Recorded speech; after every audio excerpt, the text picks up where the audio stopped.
The night shift stalker, I need to write this down, because if I don't, I'm going to start convincing myself it never happened. That's the thing about the graveyard shift. After enough weeks of empty aisles and buzzing fluorescent lights, your brain starts editing things out on its own, just to let you sleep. I don't want to forget this one. I need it to stay real even if no one believes me.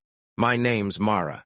I was 22 when this happened, working the 10 p.m. to 6 a.m. restock shift at a grocery store I'm going to call Fenwick's, because that's close enough to the real name that you might recognize it if you've ever lived in a town like mine. One stoplight, one gas station, one grocery store that's open all night because somebody, somewhere, decided a town this size still needed one. I took the job because I was saving for community college, and the night differential paid $2 more an hour than day shift. $2 an hour for 8 hours, 5 nights a week, felt like free money.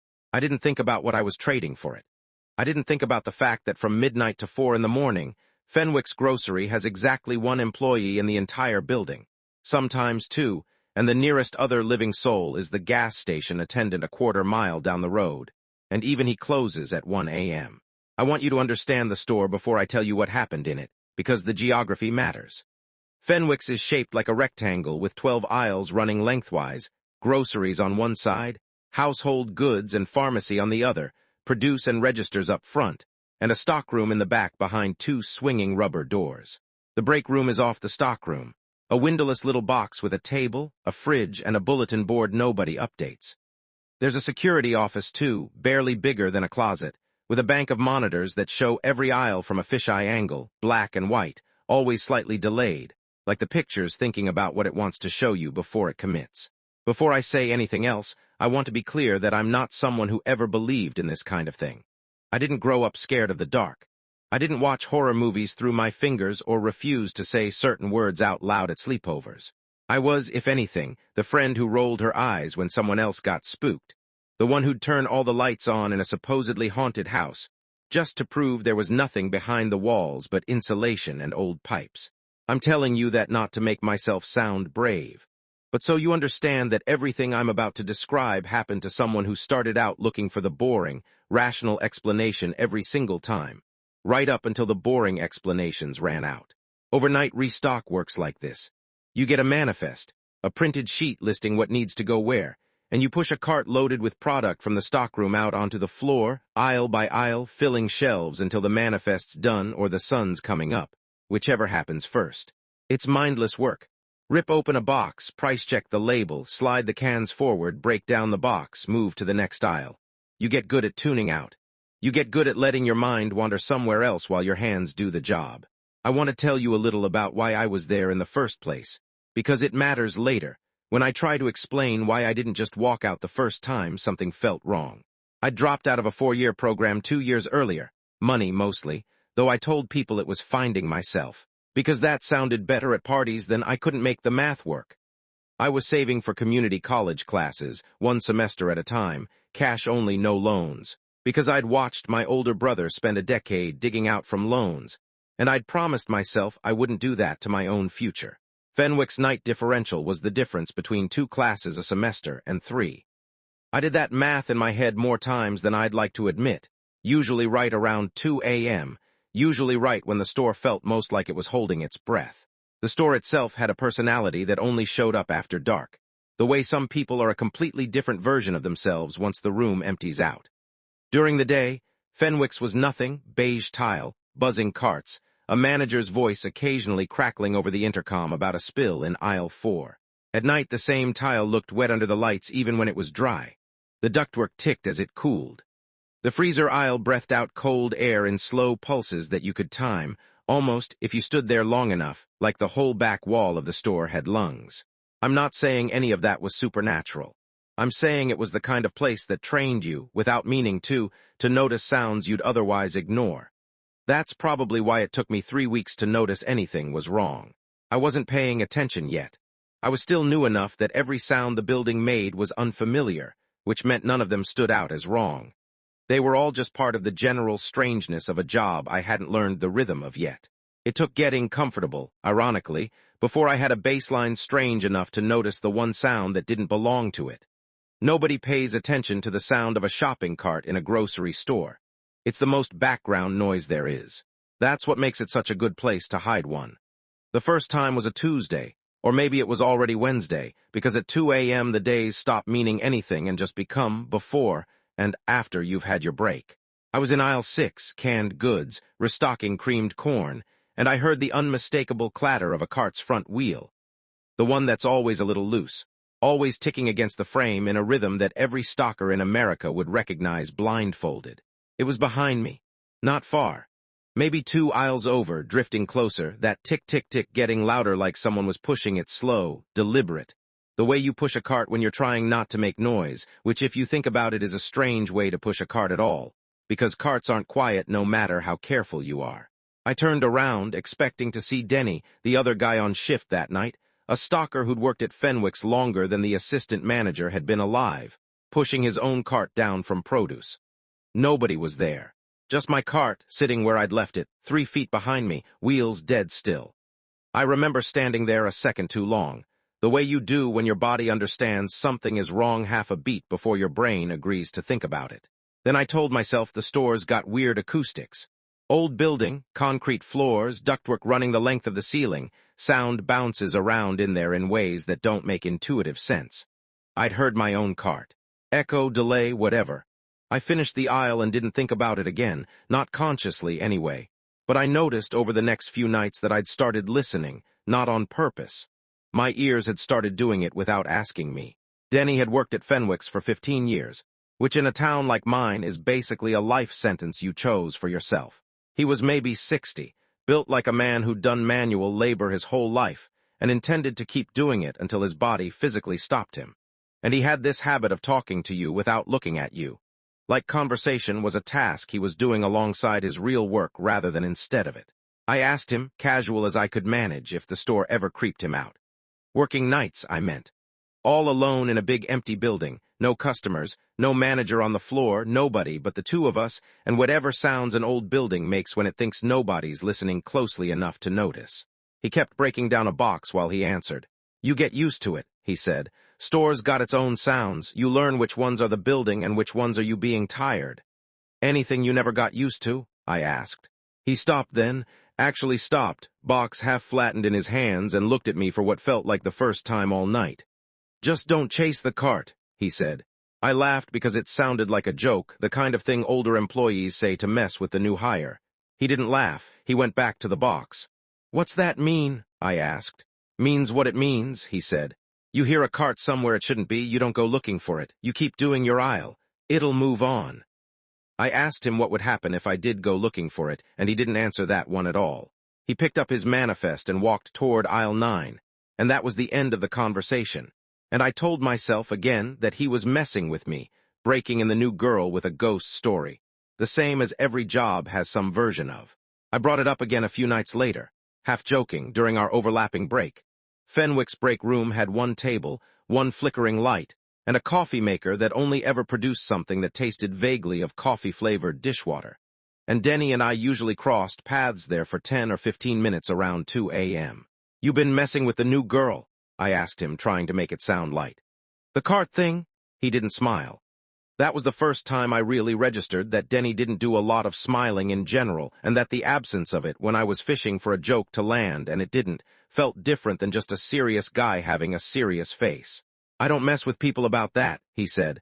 Not ever, not once, 15 years. So it's real, I said, still trying to keep my voice easy, like we were talking about something that could still turn into a laugh if I phrased it right. It's real enough that I don't joke about it, he said, which wasn't quite an answer, and I noticed a lot of things about Denny over the following weeks that were like that. Careful phrasing. Answers built to be technically true without actually confirming anything. The way people talk when they've decided.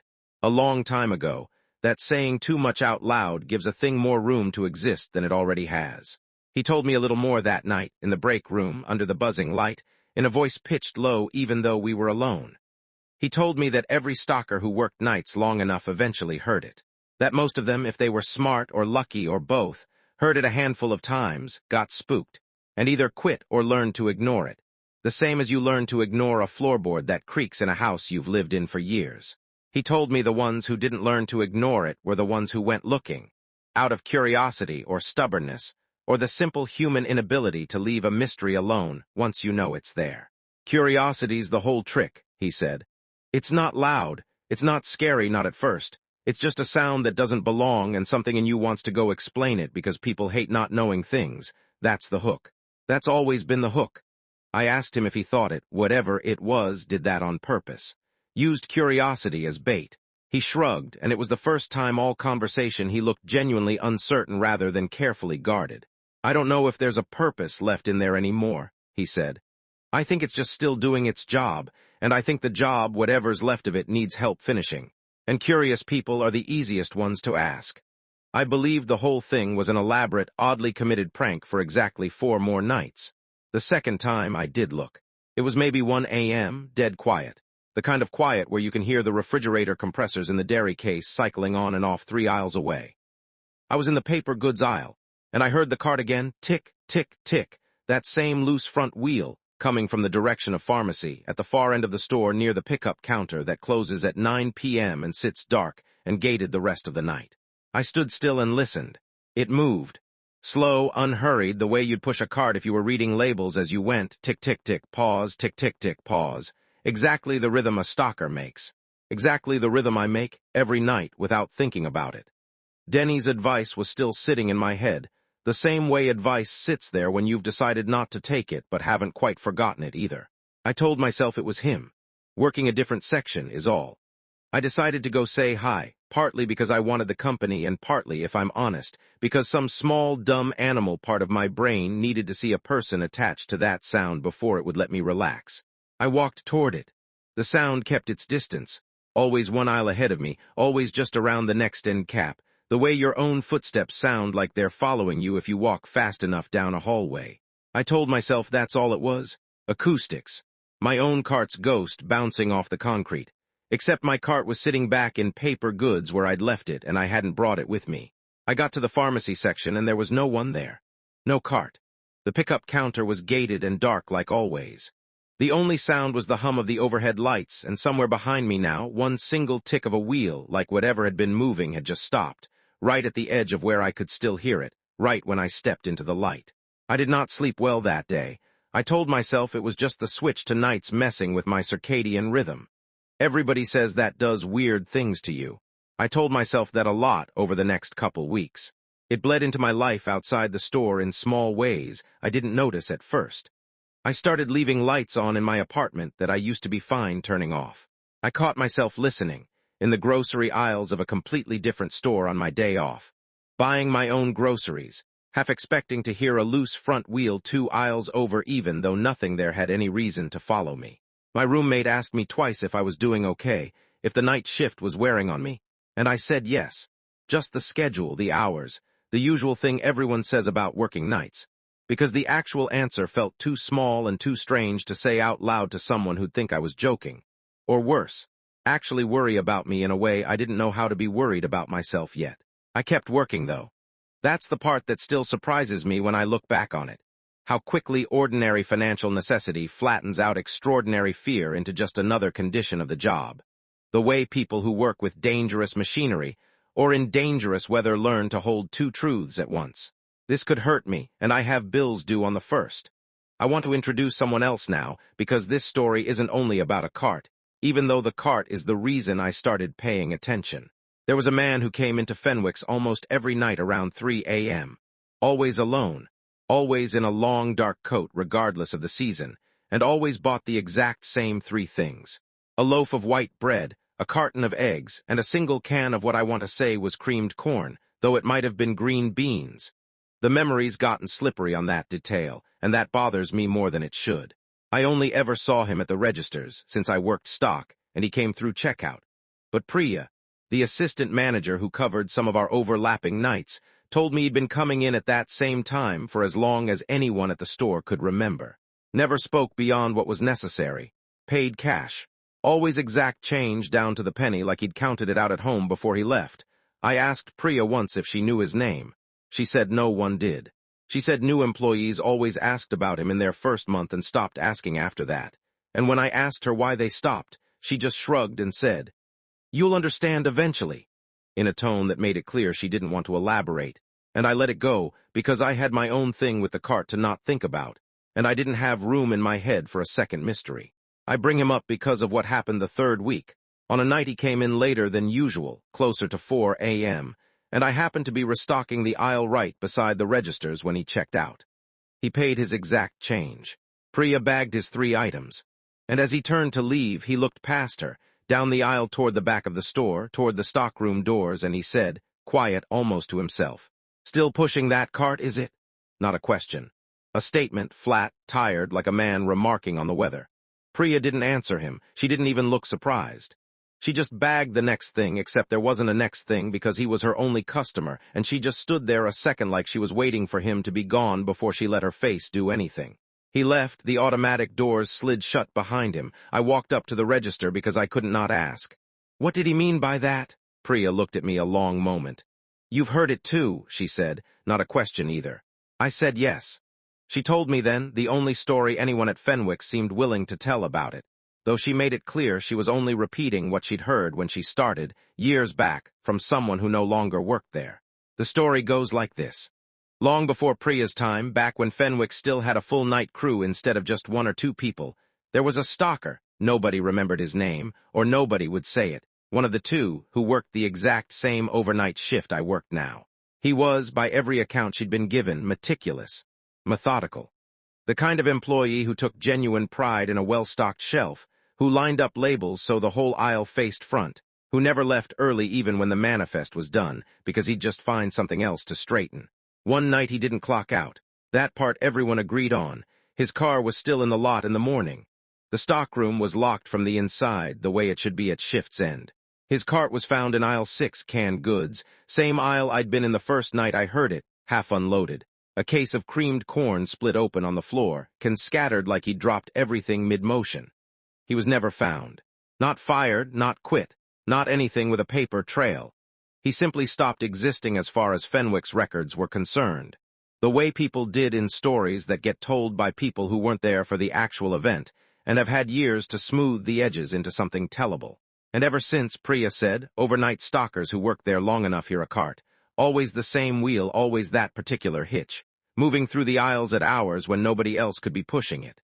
"So Denny's rule," I said. "Don't chase it." "Denny's rule works," Priya said. "Nobody who followed it ever had a problem past hearing it. It's the ones who go looking that Denny doesn't like to talk about." I asked what happened to them, the ones who went looking. She said she didn't actually know, because none of them had stayed long enough after to tell her. And something about the specific way she said stayed made me not want to ask her to clarify. I did something after that conversation that I probably shouldn't have, though I told myself at the time it was just harmless curiosity. The same reasonable, low-stakes kind of curiosity that makes you look something up on your phone during a lull at work. I went to the town library on one of my days off, actual physical library, actual microfiche machine, because Fenwick's had been open long enough that whatever happened predated most of what's searchable online. And I asked the librarian, an older woman named Carol who'd clearly spent decades fielding stranger requests than mine, if the paper had ever run anything about a missing employee at the grocery store. Carol didn't even have to think about it. She pulled a reel without asking which year, which told me she'd been asked this question before, possibly more than once, possibly by other Fenwick's night stalkers who'd sat in that same chair with that same itch behind their curiosity. The article was short. 3 paragraphs, page 6, the kind of story that runs once and never gets a follow-up because there's nothing new to report. A man named Walter Hollies, 34, employed at Fenwick's grocery for going on 6 years, failed to return home following his overnight shift. His car was found in the store's lot. Store management reported nothing unusual about his final shift, though the article noted, almost in passing, that a partial pallet of canned goods had been left unfinished in aisle 6. Police found no signs of struggle, no leads. The case, as far as the paper ever reported again, went nowhere and stayed there. There was a photo. Grainy microfiche reproduction of what looked like an employee badge picture. A heavyset man, maybe 40 despite the article saying 34, wearing the same red Fenwick's polo I wore every night, unsmiling in the specific tired way people are unsmiling in badge photos, like the photographer caught them mid-thought about something else entirely. I sat there a long time looking at that photo. I don't know what I expected to feel. Recognition, maybe, some flicker of, that's the voice I heard. except a still photograph can't have a voice. And I told myself firmly that whatever I thought I'd heard muttering about corn labels in aisle 11 had nothing to do with a real, specific, once-alive man named Walter Hollies, because that felt like a door I didn't want to open any further than the article had already opened it for me. I printed the article, I don't fully know why. I folded it into my bag, and I didn't show it to Denny, and I definitely didn't show it to Priya. And I went back to work 3 nights later with a name in my head that I hadn't had before, which I would come to understand was a mistake, because a name is a kind of key, and once you've got a key in your pocket, you start looking for the door it opens, whether you mean to or not. I'd like to tell you I took that seriously right away, that I became a model employee who never once let curiosity get the better of caution. That's not what happened. What happened is I spent the next several nights in a strange state of hyper-awareness, hearing that wheel almost constantly, sometimes real, I think, and sometimes just my own brain manufacturing it out of the store's ordinary groans and hums. Because once you're primed to hear a specific sound, you start hearing it everywhere, the way a word looks misspelled if you stare at it long enough. I didn't chase it. I want that on record. I stayed in my aisle every single time, the way Denny told me, and every single time, eventually, the sound moved on and the store went back to its regular quiet. There was one more conversation with Denny before the night everything changed, and I think about it more than almost anything else that happened, because it's the moment I could have still turned back and didn't. I told him about the library, about Walter Hollies, 34 on the badge but looking older, 6 years at Fenwick's, the partial pallet of canned goods left behind in aisle 6. I watched Denny's face while I said the name out loud, and I watched it do something I hadn't seen it do before. Not fear exactly, more like the specific stillness of a man watching someone walk toward the edge of a roof, while trying to decide if shouting will help or just startle them over. "You said his name," Denny said when I finished, not a question. "Yeah, why is that?" "I never said it," he said. 15 years, I never once said that name out loud in this building. You don't know that's not a coincidence." I told him I didn't understand, and he was quiet a while, turning a can of tomatoes over in his hands like he was deciding how much more to hand me. "Things like this," he finally said. "They run on attention. That's all curiosity is when you get down to it, attention, pointed somewhere it hasn't been pointed in a while. You found his name. You said it out loud in the building where it happened, thinking about him while you said it. That's not nothing. That's not a coincidence. I'd bet my life on being safe. So what do I do?" "Same thing I already told you," he said. "You don't chase it, you don't go looking. And maybe, I don't know, I've never tested this, and I'd rather you not be the one who does. Maybe you don't say his name again either. Not out loud. Not in here." I said okay. I meant it too in the moment, the same easy sincerity you mean any promise you make before you've been tested on it. 3 nights later, I said it anyway. Not on purpose. It just came out quiet, almost involuntary, the way a word surfaces in your head sometimes right before it comes out your mouth. And I didn't even register I'd done it until I heard my own voice say, "Walter," out loud, alone, in aisle 11 at 3:26 in the morning, half a beat before the tick-tick-tick started up behind me for the 3rd time, until the night the cart came to me instead. I was in aisle 11, cleaning supplies, near the very back corner of the store closest to the stockroom doors, restocking a manifest that had me there longer than usual because half the shipment had come in Mies palletized, and I was sorting through it box by box. It was almost 3:30 in the morning. Denny was somewhere up front. I was, for all practical purposes, completely alone back there. I heard the tick-tick-tick start up, distant at first, somewhere near produce, the way it always did. I kept working. I didn't turn around. I told myself the rule and I followed the rule. Except this time it didn't move away. It got closer. Aisle by aisle, tick-tick-tick, pause, tick-tick-tick, pause, the rhythm exactly matching a person pushing steadily, unhurried, patient, like they had all night and knew exactly where they were going. It stopped directly behind me. Close. Close enough that if it had been a real cart, I should have been able to feel the displaced air of it braking, should have heard the specific little squeak the back left wheel on every cart in that store makes when it comes to a stop. A sound I knew by heart because I'd pushed those same carts every night for a month. I didn't turn around immediately. I want to be honest about that because it matters to what happened next. I stood there, back to it, hands still frozen on a bottle of floor cleaner, for what felt like a very long time, telling myself that if I didn't turn around, whatever was there would simply not be there, the way a kid believes closing their eyes makes them invisible. The temperature changed. I noticed that before anything else, not dramatically, not a horror movie plunge into visible breath cold, just a few degrees, the kind of small shift you'd normally blame on an air vent kicking on. Except I knew where every vent in that aisle was, and none of them were above me. The fluorescent tube directly overhead started its flicker hum a fourth time that night, faster than the usual cycle, like something was drawing on the power differently than usual. Then I heard breathing. Slow, even. Not mine had gone shallow and fast. The specific quick breathing your body does right before it decides whether to run. And this was slower than any calm person breathes. An unhurried in-out that sounded less like a person resting, and more like a person remembering, abstractly, that breathing was a thing bodies were supposed to do, and doing it out of habit rather than need. I turned around. There was a cart there. An ordinary Fenwick's cart, red plastic handle, our store's logo stenciled on the child's seat, half loaded with canned goods, creamed corn, specifically, I'm almost certain, though again my memory slides on the exact detail in a way that unsettles me more than the actual event does when I think about it too hard. There was no one pushing it, no one standing near it. The aisle behind it, all the way back to the produce section, was empty under the fluorescent lights, nothing but clean tile and the low hum of refrigeration units.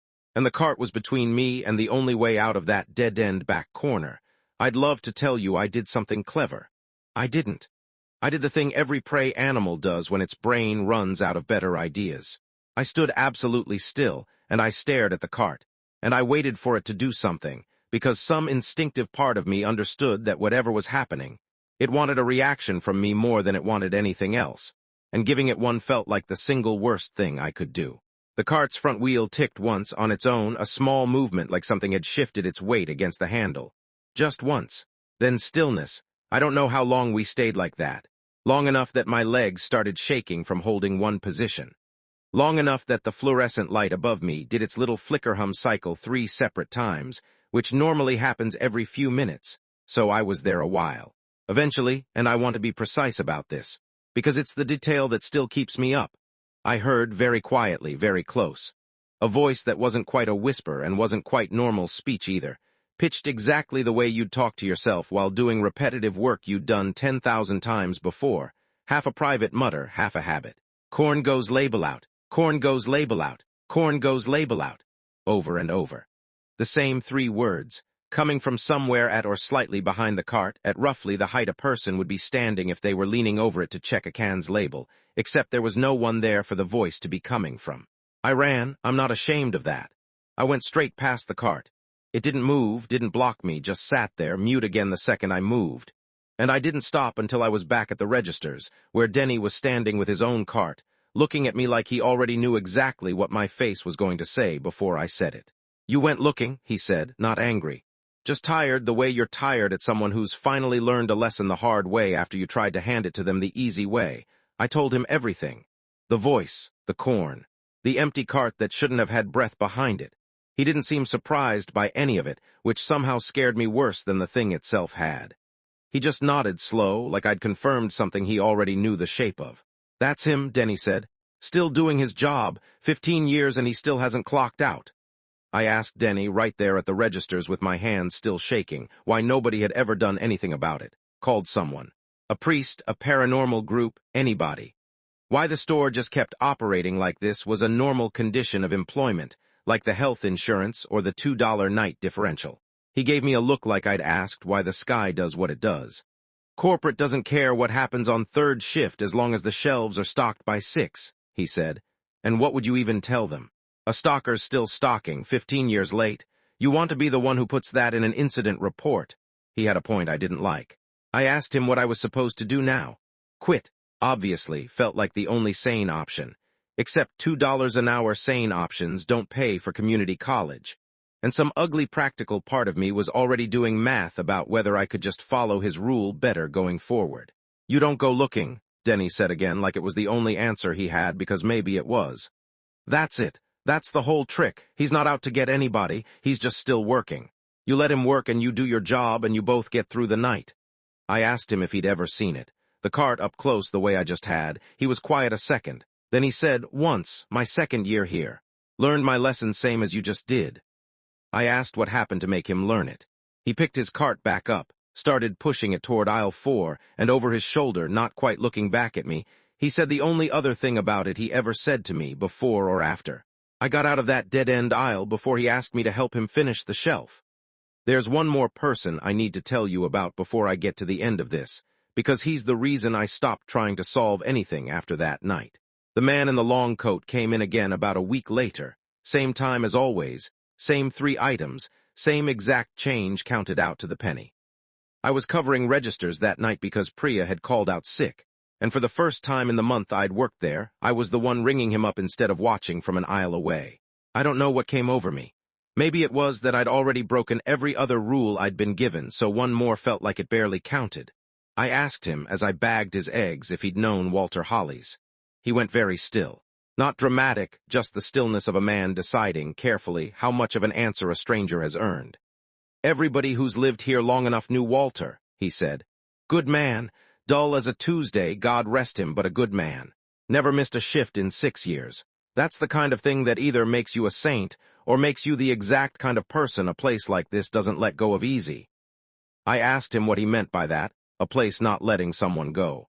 He counted his change one more time, unnecessarily, like it gave his hands something to do while he decided whether to keep talking. Some men build their whole life around one small job, he said. Same shift, same aisles, same routine, year after year, till the routine's not something they do anymore, it's something they are.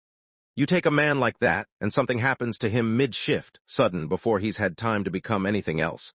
I think maybe the job's the last solid thing left. I think maybe it's the only thing left standing when the rest of him goes. Is there a way to stop it? I asked. Whatever it is there a way to end it, get him to, I don't know, finish? Move on? He looked at me then, really looked, the first time in a month of watching him from a distance that I'd seen his face do anything but blank patience. You want to be careful asking questions like that, he said, quiet. Some things aren't looking for an ending. Some things are just looking for help finishing the aisle. You go trying to give a thing peace it never asked for, you might just end up being the help it was waiting on instead. He took his bag. He paid exact change, same as always. And at the door, without turning around, he said the only other thing about it he ever said to me. Don't feel sorry for him too loud. Sorries carry in a quiet building. I never saw him after that. I don't know if he stopped coming, or if I simply stopped being the one at the register when he did. But I think about that warning more than almost anything else Denny or Priya ever told me, because it was the only one that suggested the danger wasn't curiosity at all. It was kindness. It was the ordinary, decent human instinct to feel bad for a man who never got to clock out, and to let that feeling get loud enough for something to hear. I finished my shift that night. I don't fully know how. I stayed up front near the registers as much as I could justify, did the parts of my manifest closest to the doors first, and left the last few aisles, including 11 cleaning supplies where it happened, for whoever came in on day shift to sort out. Nobody said anything about it the next day. The shelves were fine. Whatever had been half-stocked, someone had finished it. I didn't ask who. I want to tell you I quit after that. That would be the responsible ending, the one that gives this some shape, some lesson learned, the kind of thing you'd nod along to if someone told it to you as a cautionary tale about knowing when to walk away from a job. I didn't quit. I've turned that decision over so many times since, trying to find the version of myself who would have had the sense to just leave, and I can't quite locate her, because the practical math never stopped being true. I still needed the $2 extra an hour. I still had a semester of classes I couldn't afford without it, and Denny's rule, whatever else it was, worked. Simple, testable, repeatable. You don't chase the cart. You let it be somewhere else. You do your job in your aisle and you let him do his job in his, and as long as neither of you asks the other for help, the night ends the way it's supposed to. I told myself that enough times that it started to feel like an actual policy rather than a superstition, the way any rule starts to feel sturdier the longer it holds. Weeks went by without incident. I stopped flinching every time I heard a cart's front wheel stick, because 9 times out of 10 it really was just Denny, or Priya, or the ordinary Fenwick's carts doing what carts do. I started to believe cautiously that I'd found the edges of the thing and learned to live inside them. I still work there. I hear it most nights now. I think, once you've heard it clearly, you can't ever fully go back to not hearing it, the way you can't unlearn a word once you know what it means. Tick, tick, tick, somewhere 2 aisles over, patient, methodical, working through a shift that started before I was born and, as far as I can tell, has no scheduled end. Some nights it's close. Some nights it's so faint I could almost convince myself I only imagine it now out of habit. The way people who have lived near train tracks long enough stop hearing the trains at all. Except mine never fully went quiet. Not once. Not for a single shift since that night in aisle 11. I've gotten good at not looking. I've gotten good at staying in my own aisle, finishing my own manifest, and letting the sound pass by without turning around.